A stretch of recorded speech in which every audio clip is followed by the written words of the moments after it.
If you have a question during the show, we want to hear it. Your input is a big part of what makes this show successful, and we thrive on your energies and insights. Whether it's a quick comment, a thoughtful question, or an opinion, you just have to share it. Please don't hesitate to drop it in the chat. And if you want to make absolutely sure your message stands out and gets featured on the show, there's an easy way to do that. Just use the super chat button at the bottom of this chat box. Send in your super chat. This guarantees that your super chat gets on the air, and it's also a fantastic way to support our channel. We rely on your support to keep bringing you the sports content you love, and we appreciate every bit of it. So go ahead and let us know what you're thinking. Hit that super chat button, and let's keep the show as interactive and exciting as possible. And if you prefer, you can always go to the GSMC podcast on there to tip, donate, or leave a comment or question there. We couldn't do what we do without your amazing support, and we're so thankful to have you as part of our community. We have to start off though. The defending NBA champion Boston Celtics were able to hand the Cleveland Cavaliers their first defeat of the year after a historic start to the Cleveland Cavaliers season, starting off 15-0. They finally lose a game away in the TD Garden to Boston Celtics, and it was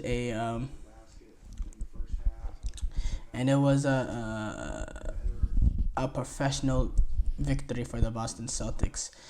They were able to cool off one of the hottest team in the NBA, and based on starts, one of the hottest starts in NBA history. And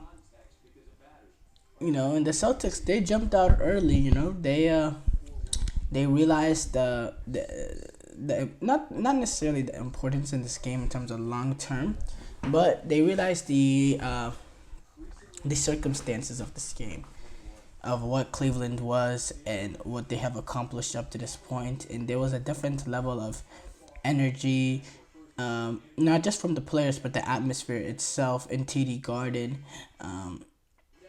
It just seemed like it was just more than just a regular season game. It was also an NBA Cup game, but just overall, there was a different feel to it. And Celtics, they came out early. They jumped out. They actually had a 21-point lead over the Cavaliers, but but the Cavaliers were able to be composed despite being late, and they were able to go on a furious run in the third quarter, where they were able to get 40 points. They outscored the Boston Celtics in that third quarter by 12 points and get them right back into the game entering the fourth quarter. It was a very, very impressive run that the Cavaliers were able to put on late in the second half of the third quarter. And it was a competition. It was a 2-point game entering the fourth, because of the Cavaliers' dedication to it. They had Donovan Mitchell. He went off. He had 35 points.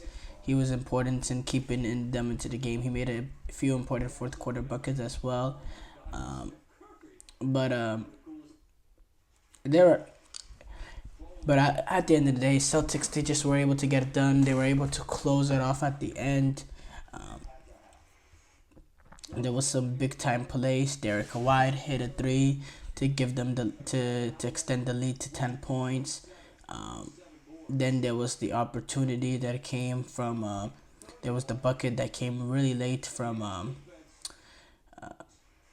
It's a mistake in my mind. Who made the layup to make it a 7-point game? It was a layup. Was it Tate? No, it was Jaylen Brown. It was a smooth layup, and that made it a 7-point game, and that essentially iced the deal there. And yeah, it was a very impressive win. Jason Tatum was big in this one with 33 points, 12 rebounds, 7 assists. Al Horford, his putbacks and his offensive rebounds and just his presence in the paint, getting 20 points. That was very important. He was actually Boston's second leading scorer. They don't usually get that kind of production out of him of late. This is Al Horford that averaged 10 that averages 10 points this season, and what he was able to do, you know, extending the floor, spacing it out, hitting his shots. He went 4 or 5 from 3-point range. And that's just today's basketball. You need your bigs to be able to stretch it, and that gave Boston a different way of attacking, a different dynamism to them, and it just made it difficult for Cleveland to withstand that. And it was it was look, Cleveland, they were always gonna get their first win eventually. They weren't gonna go 82-0, but I was impressed with the resilience from the Cavaliers, the mental resilience to go away to TD Garden, go down as much as they did, and to claw themselves back into the game slowly by slowly, and eventually reach a point where you make it a 2-point game. That to me was beyond impressive. I didn't think they had that in them, and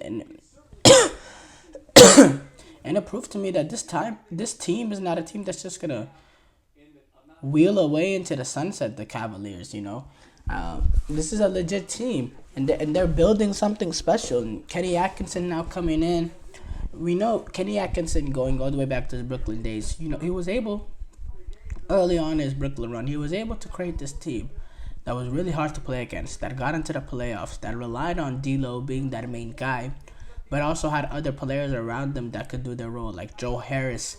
He was the 3-point specialist. Jared Dudley, he did a lot of the defensive work, and he was able to hit the corner threes whenever it was time for him to hit the corner threes. They had a lot of key component role players, and despite they lacked that, real superstars, they were able to get into the playoffs because of just the team as a whole. Well, Kenny Atkinson, I think what he's able to do now with this team, which does have the superstar that team didn't. And I'm not even trying to be wishful thinking with D'Lo right now, but would you really say D'Lo, even that D'Lo was a superstar? No, he was playing at a really, really good high level, primarily because he's able to have the ball in every possession, and he's, without the ball, he's really, he doesn't give you much, but with the ball, there is facets of the game that can be very, very,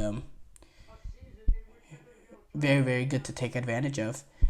They played they in Brooklyn, they were a good team then, but now with Donovan Mitchell having that superstar, and then these role players getting the best out of Mobley, Jared Allen, Darius Garland and the crew, it's been very, very impressive. And obviously there was a little bit of criticism to the Cavaliers after the game from certain fans. They're just being unrealistic. You're not gonna finish 82-0, and if you're gonna lose a game, he should lose to the defending champions, and lose in a way to not say necessarily be proud, but in a respectable way, to come back and to make that ferocious comeback in the way that they did. I think that's almost a plus. And if I'm one of the teams in the Eastern Conference, besides the Celtics, of course, I would be scared of these Cleveland Cavaliers. 15-0. You have to be one hell of a team to go 15-0. 15-0 doesn't come from luck or just good form or just bad opponents. 15-0 comes from incredible ability, incredible cohesion, and incredible talent with the combination of coaching. And I commend them for that start. This loss obviously is disappointing, but it is something they'll figure out. As far as the Boston Celtics, I mean, they had had a couple of losses, so they weren't number 1 seed compared to Cleveland, so they're going up against the number 1 seed, and they're just trying to continue on the momentum that they built from last season, and so far so good. If you're a Celtics fan, looking forward, and you're going to be able to get certain players like Kristaps back that will make immediate big impact into this team. So I don't really know what else much to add regarding these Boston Celtics.